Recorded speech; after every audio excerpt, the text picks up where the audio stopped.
Olá, congressistas do segundo Coneuro. É um prazer estar com vocês novamente.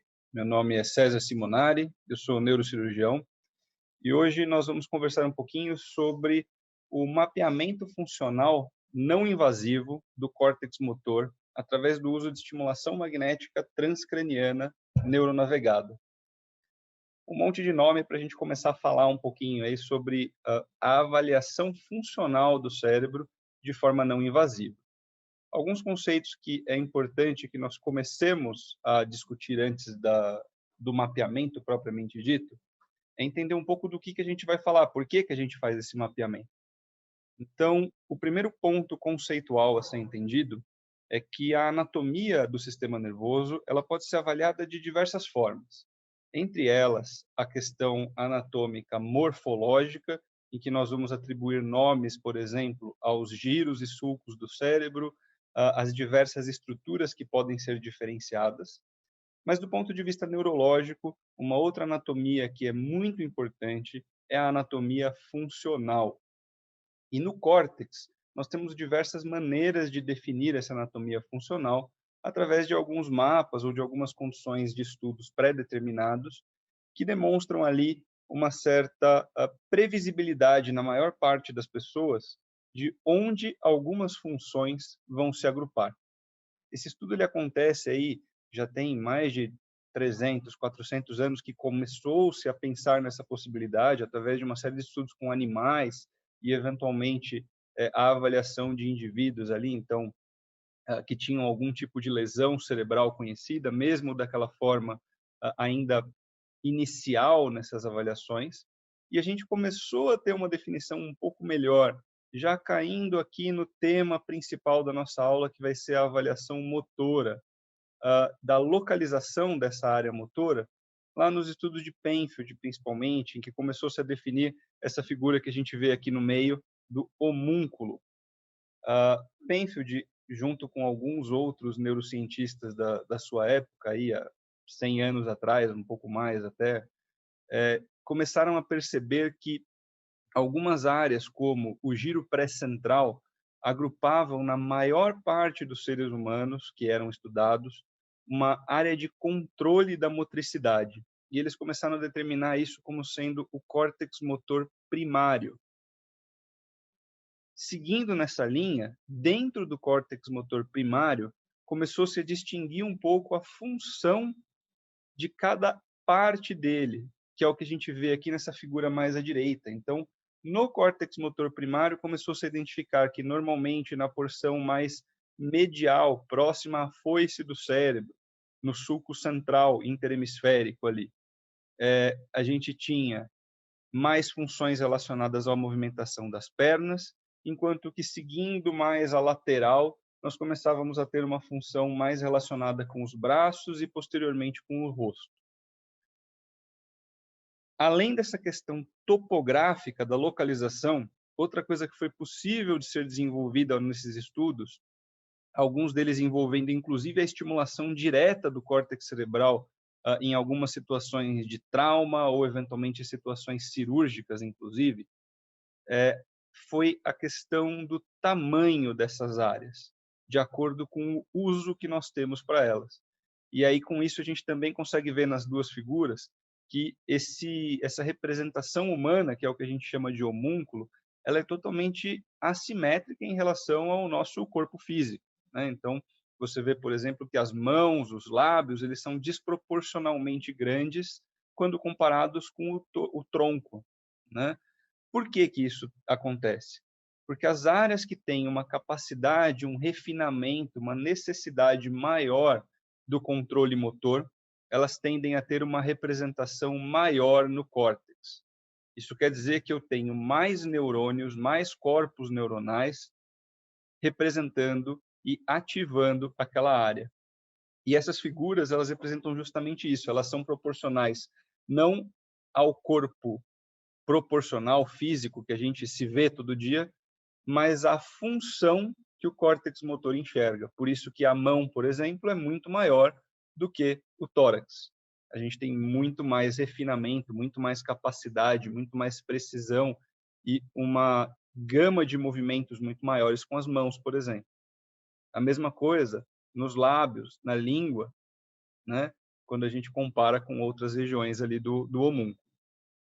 Um outro item que depois foi sendo identificado é que, embora nós tenhamos essa área principal de movimentação, de função motora, e ela foi chamada por conta disso de área motor, de córtex motor primário, M1, ele não era o único córtex, a única área responsável por essa função. Ela recebia uma série de ligações vindas de outras áreas do córtex, e isso foi sendo identificado em estudos ao longo do último século, aí do século XX principalmente, em que nós tínhamos áreas suplementares, mais anteriores no lobo frontal, áreas pré-motoras responsáveis pelo planejamento, áreas de modulação no córtex parietal mais posterior e integração com o córtex sensitivo. Então, para um indivíduo exercer um movimento, esse impulso vai ser gerado de alguma forma no córtex motor primário, aquele impulso que vai iniciar toda a via descendente para sair do córtex cerebral, passar por todas as estruturas dos núcleos da base, do tronco cerebral, medula, nervos, até chegar no músculo efetor, vai ter origem no córtex motor primário. Mas tudo isso vai ter uma modulação antes, um planejamento antes que vai acontecer nessas áreas suplementares, nessas áreas pré-motoras, isso sem falar em toda a modulação que vai acontecer nas estruturas profundas e também nas estruturas cerebelares. Tá? Então, esse é o ponto principal que a gente tem que entender. Eu tenho uma área muito bem definida, ela não é igual em todos os indivíduos, mas ela é muito previsível, ela é muito semelhante em todos os seres humanos. Só que essas áreas, elas também vão ter uma outra capacidade que é intrínseca do sistema nervoso, que é a capacidade de plasticidade. E no córtex a gente observa isso de uma forma bastante exuberante. A plasticidade cortical, a plasticidade neuronal, plasticidade cerebral, diversos termos para a gente falar da mesma coisa, ela nada mais é do que a capacidade de remodelamento de áreas funcionais do sistema nervoso central. No córtex, isso significa para a gente que um indivíduo que tenha tido uma lesão ou que ele tenha uma perda de função, por exemplo, ele possa recuperar aquela função de alguma forma, parcial ou completamente. Existem diversas maneiras de executar, de acontecer essa plasticidade.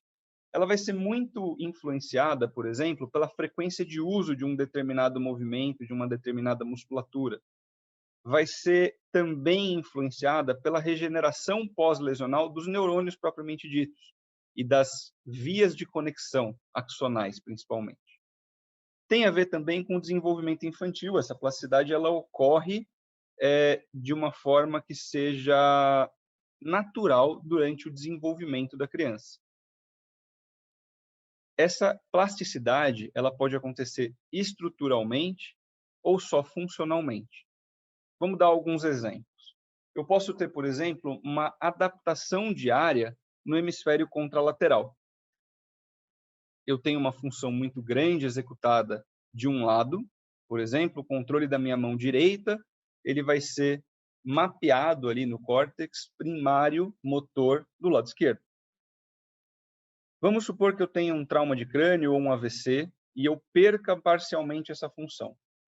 Uma das maneiras que pode acontecer, teórica e comprovadamente em alguns casos, para recuperar a função motora, é eu transferir um pouco do movimento que eu faria com a mão direita para o córtex responsável pela área da mão à direita. Então, eu tenho agora uma área que devia estar do lado esquerdo, essa área foi danificada e aquilo foi transferido para o lado contralateral. E agora eu recuperei pelo menos um pouco daquela função que eu tinha perdido. Isso é o que a gente vai chamar de adaptação homóloga. Eu posso ter, por exemplo, áreas que não são originalmente designadas para aquele tipo de função. Então, é isso que a gente chama desse cross-modal. em que eu vou ter, por exemplo, uma área sensitiva assumindo uma função motora, depois que eu tive uma perda, por exemplo. Ou eu posso ter conexões sinápticas que vão fazer vias novas que não existiam antes, através dos tratos já pré-existentes ali, das fibras, que vão se adaptar a uma função nova que pode ter sido perdida de outra forma. Eu posso também não ter nenhuma lesão. Eu posso ter um uso muito grande de uma determinada função. Vamos comparar, por exemplo, uma bailarina que tenha muita precisão no movimento dos pés, principalmente, com um pianista que vai ter uma capacidade de detalhamento ali de movimento nas mãos muito maior. Se a gente for comparar a área de controle do pé da bailarina, ele vai ser muito maior do que a área de controle do pé do pianista. E quando a gente for comparar a área da mão, dos dedos, vai ser o oposto, porque o uso faz com que aquela área possa se expandir. Então, ela ocupa um pouco das áreas adjacentes para compensar de alguma forma e gerar uma quantidade maior de neurônios, uma área maior de integração, para eu ter mais precisão para aquilo que vai ser mais útil. Isso acontece ao longo da vida, ao longo do desenvolvimento da criança, e é um fenômeno natural, não precisa necessariamente ter a ver com uma lesão, pode ser esse fenômeno pelo uso.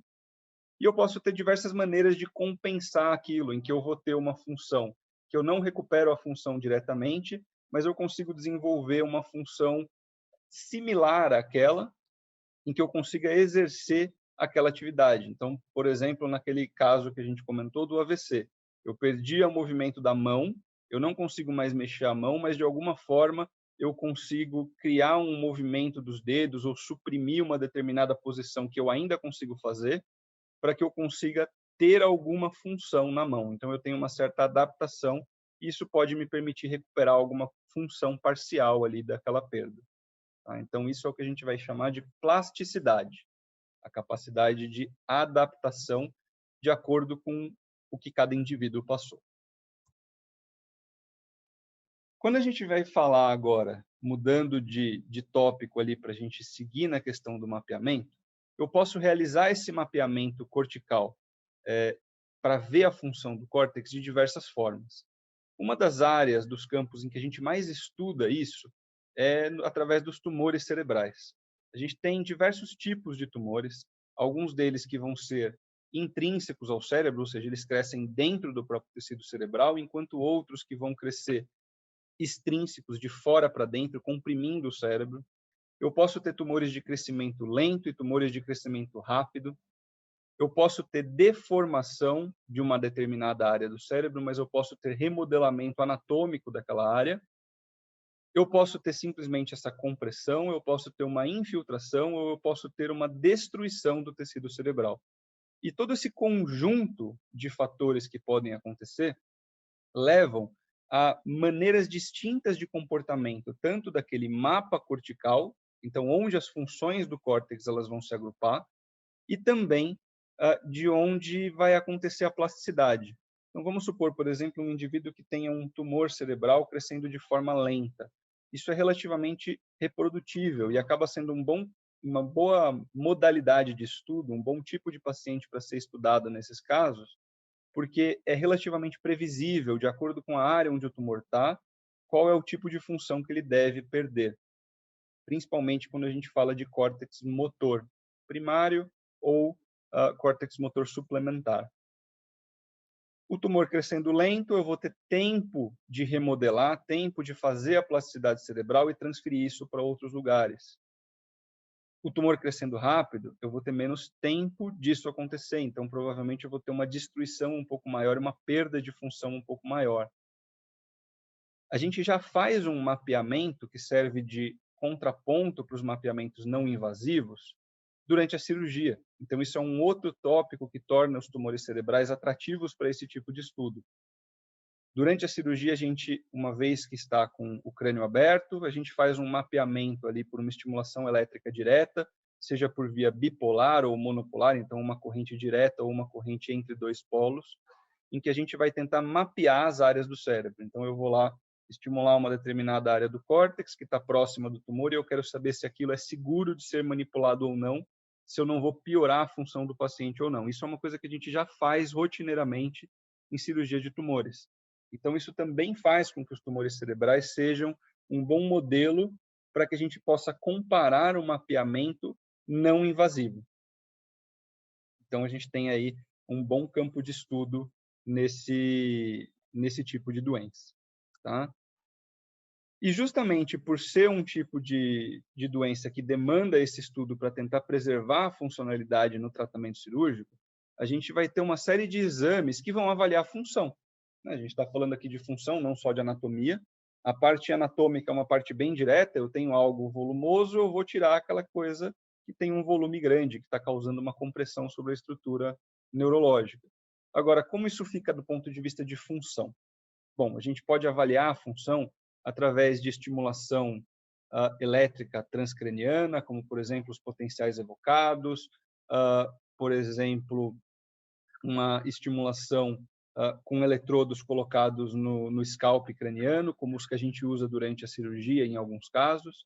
A gente pode fazer uma estimulação direta do córtex cerebral, quando a gente está durante a cirurgia e tem acesso ao cérebro. Talvez essa seja o padrão mais confiável, porque eu estou estimulando diretamente algo que eu consigo ver.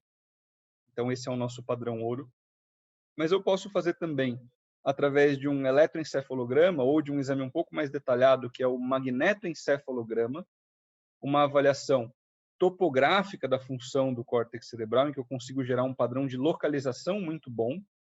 E eu posso ainda fazer uma avaliação funcional um pouco mais dinâmica, com o paciente também acordado, através de ressonância magnética funcional. Cada um dessas modalidades, elas têm alguns benefícios e algumas dificuldades técnicas. Então, por exemplo, o mapeamento direto do córtex, eu preciso estar com o paciente em centro cirúrgico e preciso abrir o crânio do paciente. Então, não é uma coisa que a gente vai fazer simplesmente por um teste, você vai fazer ela se você já vai fazer a cirurgia. Outros, como o magnetoencefalograma, são muito pouco disponíveis ou de difícil execução, como é o caso da ressonância funcional, em que eu tenho muito fator de confusão, eu demando uma equipe muito bem treinada para a execução, o paciente tem que ser muito colaborativo, ele tem que compreender bem o exame, porque é um exame que ele tem muito artefato, né? Muito dado que é gerado nele que eu preciso conseguir filtrar para gerar um resultado. Todas essas técnicas vêm evoluindo rapidamente, mas elas têm já de forma consagrada esse uso. Uma técnica alternativa que a gente pode usar, que é algo que já não é tão novo, a gente já tem algumas décadas aí de estudos nesses temas, mas que o uso delas é algo que ainda está em uma fase um pouco mais inicial, é a estimulação magnética transcraniana. E a estimulação magnética transcraniana é algo que a gente pode utilizar para fazer esse mapeamento. O que é essa estimulação? A gente utiliza uma série de bobinas eletromagnéticas, então são alguns eletroímãs que são posicionados sobre a cabeça do paciente. E aí tem diversas configurações dessas bobinas.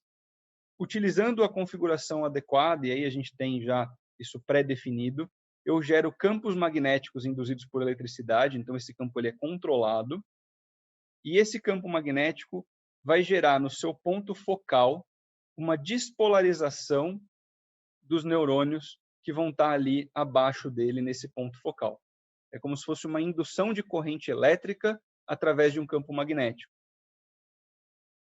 O uso planejado dessa estimulação, ele pode gerar para a gente uma resposta não invasiva, então eu vou estar lá com aquilo por fora do crânio do paciente, encostado na cabeça dele, mas eu estou gerando a despolarização lá dentro, na profundidade. Então, eu consigo avaliar a resposta que eu vou ter disso, por exemplo, com uma contração motora. Se eu fizer o meu estímulo magnético focado na região do córtex em que eu tenho o controle da mão, toda vez que eu fizer esse estímulo, que eu der lá um pulso magnético, eu vou ter uma contração da mão, da área que está correspondente àquilo. Esse tipo de atuação ele pode ser feito através de pulsos simples, em que eu dou um impulso e vejo o que acontece. Eu posso fazer pulsos pareados, em que eu vou avaliar a resposta e a interação entre esses pulsos sobre o córtex, sobre o período refratário, sobre períodos de facilitação intracortical. Eu posso fazer estimulações repetitivas para tentar causar uma modulação daquela função. E justamente nessa questão da modulação é onde a gente tem já o uso mais consagrado da estimulação magnética transcraniana. No Brasil, a Anvisa ela já tem ali uma autorização relativamente avançada para as terapias psiquiátricas. Então, a gente pode ter, por exemplo, modulação para alguns casos de depressão grave, alguns casos de esquizofrenia, de transtorno obsessivo-compulsivo, em que eu posso utilizar já a terapia magnética transcraniana de forma repetitiva para gerar uma neuromodulação. Em áreas de pesquisa e com campos bem promissores, a gente tem as áreas de reabilitação, o controle de epilepsias, controle de dor, reabilitação e tratamento pós-AVC, o mapeamento na oncologia, pós-trauma de crânio e esses mapeamentos funcionais que podem servir também para estudos e para geração de dados fisiológicos para estudos posteriores. Utilizando esse estimulador elétrico magnético transcraniano que vai gerar essa despolarização elétrica do córtex cerebral, se eu conectar isso com um sistema de navegação em que eu consiga me localizar em um determinado paciente, onde aquele estímulo está sendo gerado, e converter isso de uma forma gráfica, eu posso transformar isso num mapeamento cortical. Então, não só eu vou lá estimular um local, como eu consigo utilizar um sistema de neuronavegação para localizar exatamente naquele paciente, num exame previamente realizado, onde esse estímulo está sendo feito. E eu consigo mapear isso dizendo uma determinada região tem resposta, outra determinada região não tem resposta.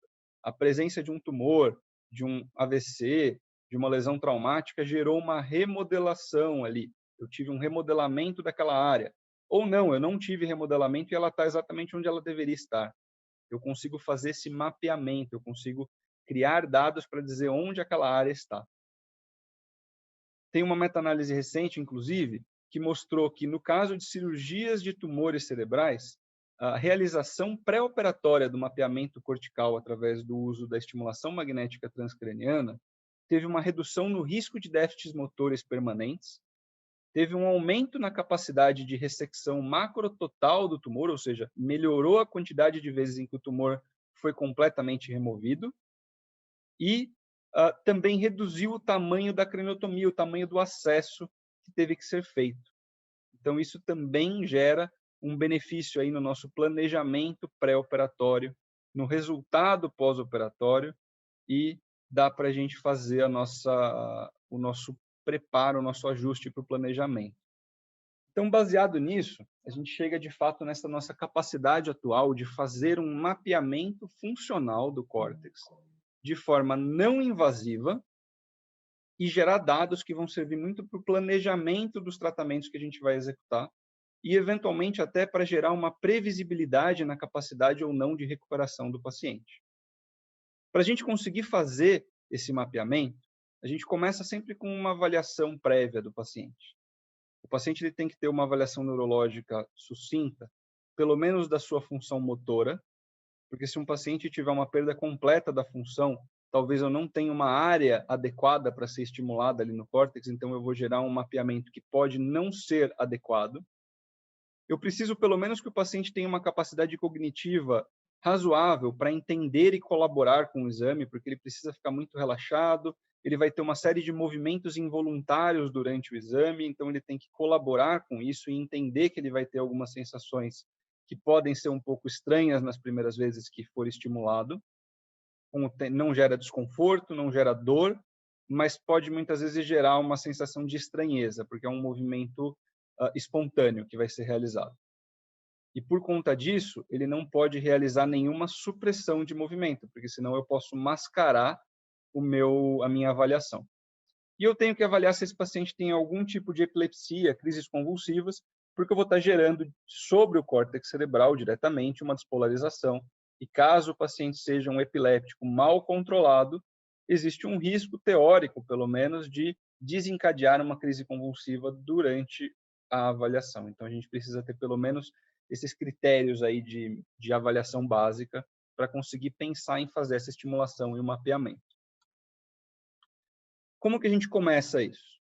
O primeiro ponto é que eu preciso de uma avaliação radiológica. A gente faz uma ressonância de cortes finos, em ponderação de T1, adequada para fazer a reconstrução tridimensional, que é a mesma que a gente usa para fazer a neuronavegação dentro de um procedimento cirúrgico.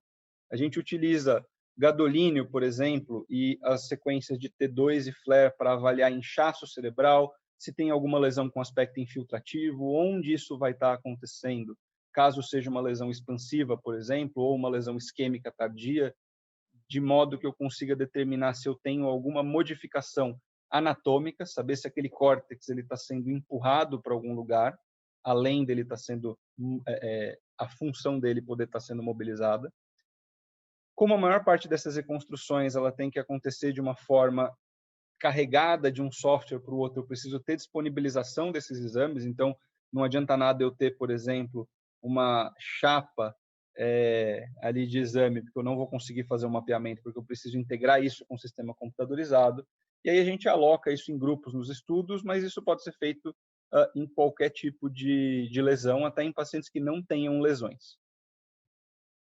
O estimulador magnético transcraniano, como é que ele vai ser, então? Ele é um gerador de pulso, então essa caixa que está ali no fundo branca, ela vai ser o gerador do estímulo.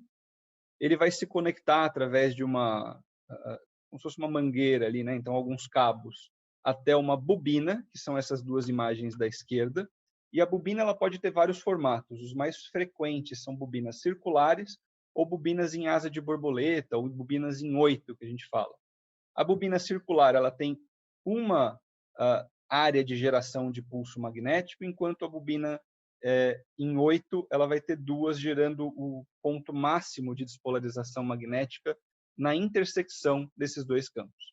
O paciente costuma ficar numa posição semi-sentado, meio reclinado para trás, confortável, ele tem que ficar relaxado para participar do exame, costuma ter que ser um ambiente bem calmo. E a primeira fase ali do exame é só a estimulação. Para conseguir fazer um mapeamento cortical, eu preciso também integrar isso com a neuronavegação. E aí a neuronavegação vai seguir os mesmos preceitos que a gente utiliza de navegação para um procedimento cirúrgico. Eu tenho que ter uma câmera, normalmente de infravermelho, são as técnicas mais frequentes. No caso aqui, a gente não utilizaria um sistema de navegação magnético, que é uma alternativa, porque um pode interferir com o outro. A gente utiliza pontos referenciais, que são essas bolinhas reflexivas aí, que são padronizados os lugares onde elas estão, e eu gero diversos pontos de referência, tanto no crânio do paciente quanto nos meus instrumentos. E essas duas coisas que vão ter pontos de referência, o crânio do paciente e o meu ponto de referência do instrumento, vão ser vinculadas a um exame de imagem, e eu consigo ter a minha localização em tempo real, quando eu encosto na cabeça do paciente, projetando onde aquilo está na imagem que o paciente já fez de ressonância. Então, essa ressonância ela é reconstruída de forma tridimensional. Então, a gente vê aqui, por exemplo, na figura, um paciente que tinha um tumor cerebral, essa área branca aqui maior, que era o nosso alvo de proximidade ali para fazer o mapeamento. Utilizando essa reconstrução tridimensional do próprio paciente, a partir de agora, eu consigo trazer o meu instrumento e toda vez que eu encostar na cabeça do paciente, eu tenho dois pontos de referência para dizer aonde eu estou estimulando o córtex dele. Essa é uma montagem padrão do nosso sistema, então é o que a gente utiliza. Então, como eu comentei, o paciente fica com um ponto de referência na testa, o aparelho tem um outro ponto de referência e a gente vai avaliando isso pelo infravermelho por uma questão de posicionamento tridimensional ali, geométrico, de todos os pontos, eles vão sendo triangulados para marcar a distância entre eles. A gente realiza a estimulação magnética de forma padrão e vai marcando os pontos de acordo com a resposta que o paciente tem através do uso de avaliação visual e avaliação de eletroneuromiografia de superfície. Então, a gente vê lá, por exemplo, o músculo-alvo, que é o da mão, por exemplo. Eu coloco eletrodos de superfície para ver se eu tenho uma corrente induzida na mão que foi gerada pelo meu impulso magnético, ver se aquela corrente chegou na mão do paciente quando eu estimulei o cérebro dele. Antes de começar o mapeamento, a gente faz um procedimento que chama-se excitabilidade cortical, que é o primeiro passo dessa avaliação. A gente avalia o hotspot, que seria o ponto maior para a movimentação alvo que eu quero avaliar, onde aquilo está mais concentrado. Isso é uma aferição cega, a gente vai estimulando e procurando isso. Eu avalio quanto que eu tenho de contração, por exemplo, motora, junto com o potencial evocado, que é aquele eletrodo de superfície. Eu faço uma aferição dos limiares motores, de forma análoga ao que a gente faz no intraoperatório, com a estimulação direta. Então, eu quero ver qual que é o mínimo estímulo, qual que é a corrente mínima que eu preciso dar para que aquele córtex se despolarize e gere o movimento que eu quero. E depois disso, eu vou fazendo sequências pareadas de pulso em intensidades e tempos diferentes para avaliar a inibição do córtex e a facilitação. Então, eu quero avaliar, por exemplo, se eu fizer 2 estímulos muito curtos, se eu consigo inibir o funcionamento porque aquele córtex fica em período refratário. Ou se eu consigo ir somando estímulos para fazer com que aquele córtex fique facilitado, que ele tenha uma facilidade maior de exercer a sua função. Então, isso a gente já gera um primeiro dado de como está o funcionamento daquele córtex e a integração dele com algumas outras áreas.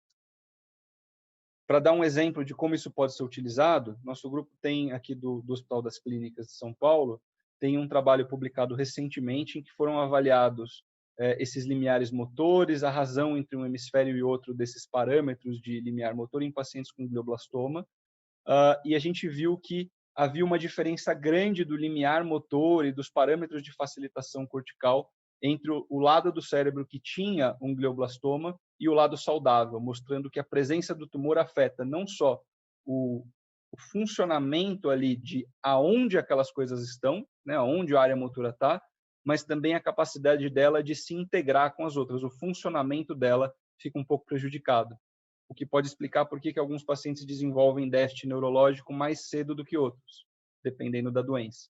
Então, é um tipo de estudo ainda bem em fase inicial, mas que já gera, por exemplo, alguns dados que podem no futuro ser usados até para trabalhar a reabilitação ou a previsão de que tipo de paciente pode ou não desenvolver algum déficit. Próximo passo é fazer o mapeamento cortical, então a gente vai importar aquela imagem que eu falei, né, computadorizada, vamos fazer uma reconstrução tridimensional. A gente adequa essa imagem a um espaço padronizado, então para eu poder gerar coordenadas de comparação. Tá? Esse espaço é o espaço que a gente chama de estereotático, que é o mesmo espaço, por exemplo, a mesma conjunto de coordenadas que a gente utiliza para fazer os eletrodos cerebrais profundos para Parkinson. Depois disso, eu faço o planejamento da minha área de estimulação, com uma marcação de pontos de referência corticais e superficiais. E, baseado nesses pontos de referência, eu vou fazer a estimulação repetitiva com aquela bobina e, utilizando o meu sistema de referência pela neuronavegação, eu consigo saber que ponto eu estou estimulando exatamente. Depois de calibrar esse sistema, eu vou adquirir os limiares motores e vou estimular um pouquinho acima do limiar para ter certeza que eu não estou correndo o risco de ter dispersão daquele estímulo. E uma vez que eu fiz o estímulo, eu vou reconstruir o mapa motor. Na imagem aqui do nosso paciente, a gente tem estímulos que foram positivos em referência à área motora e em referência ao tumor que o paciente tem. Então, a gente conseguiu marcar de forma não invasiva, pré-operatória, onde estão as áreas de estimulação direta do córtex.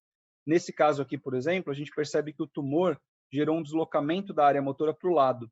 Aqui era um tumor extrínseco, ele estava mais comprimindo o cérebro. Então, a própria área motora estava empurrada fisicamente para o lado. Mas a gente viu que a área funcional estava acompanhando essa compressão. E dentro do tumor, não tinha previsão nenhuma de que tivesse área funcional. Mas percebam que na borda do tumor, a gente tem alguns pontos de estimulação positiva. Isso faz com que o cirurgião já possa se planejar na hora do procedimento cirúrgico em saber que essa região ele vai ter que mapear com mais cautela, ou muitas vezes ele vai ter que fazer uma craniotomia um pouco maior nessa direção, ou ele vai ter que, por exemplo, evitar mexer nessa região, porque ele já sabe que vai ter alguma função. Então, a gente tem uma série de benefícios para o planejamento pré-operatório. Eu consigo gerar esse mapa tridimensional, então, como a gente falou, mais alguns exemplos aqui de imagens desses mapas sendo gerados. Ele é muito bom para a gente ilustrar o método de forma gráfica e ele serve para a gente fazer uma avaliação preliminar. Mas é óbvio que a gente também gera dados de coordenadas que podem ser integrados com a navegação e o mapeamento intraoperatório. Tá? Então, isso aqui serve para o cirurgião ter, por exemplo, um mapa visual do que está acontecendo.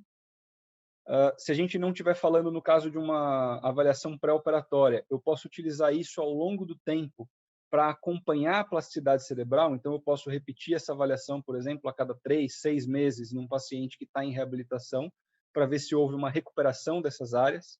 Então, isso também são alguns estudos que estão aí em desenvolvimento e podem, talvez, demonstrar de forma promissora se a gente conseguir identificar esse remodelamento. Então, tem uma série aí de coisas que a gente consegue trazer de informações de forma não invasiva. Basicamente, o paciente precisa fazer um exame de imagem, de ressonância, e depois ser submetido a essa estimulação magnética, que tem um risco muito baixo para os pacientes, desde que seguidos aqueles parâmetros iniciais. A gente consegue também gerar um modelo matemático, em que é possível calcular distâncias, é possível calcular topografia da área em relação à área motor anatômica, e a gente consegue gerar a superposição desse modelo matemático do próprio paciente em modelos pré-definidos, em mapas pré-definidos. Isso também ajuda a gente a saber, por exemplo, do ponto de vista populacional, o quanto que a gente tem de fidedignidade de uma determinada área cortical na população em geral. Ou quando você tem uma área de deformação muito grande por uma lesão, em que você não consegue identificar na anatomia aonde está, por exemplo, o giro pré-central, você pode transferir isso para um mapa padrão, em que você consiga, pelo menos, pressupor onde deveria estar aquela área. Então, a gente tem também essa capacidade de integrar isso e representar esse modelo matemático em diversas estruturas gráficas. Então, a gente consegue gerar cálculos só pelo número, mas a gente consegue criar esse modelo gráfico e transpor esse modelo não só no próprio exame do paciente, mas para o intraoperatório, para estudos de pesquisa, para uma série de parâmetros aí que possam ser utilizados, tá bom? A gente tem uma série de referências já aqui do nosso grupo, alguns estudos que estão em andamento falando sobre esse mapeamento cortical. Em breve a gente deve ter alguns estudos um pouco maiores aí que estão em preparo para publicação. Quem tiver interesse vale a pena acompanhar. Algumas perspectivas futuras aí para esse tipo de método envolvem principalmente o estudo desses pacientes com tumores, de pacientes com lesões cerebrais agudas e subagudas, e como é que vai ser a evolução deles para a gente começar a gerar dados, talvez, aí de prognóstico. Então, conseguir trazer para o paciente e para o cirurgião, ou para o neurologista clínico, dependendo de qual for a condição do paciente, algum dado que possa gerar aí essa previsibilidade de se eu vou ter ou não uma recuperação funcional.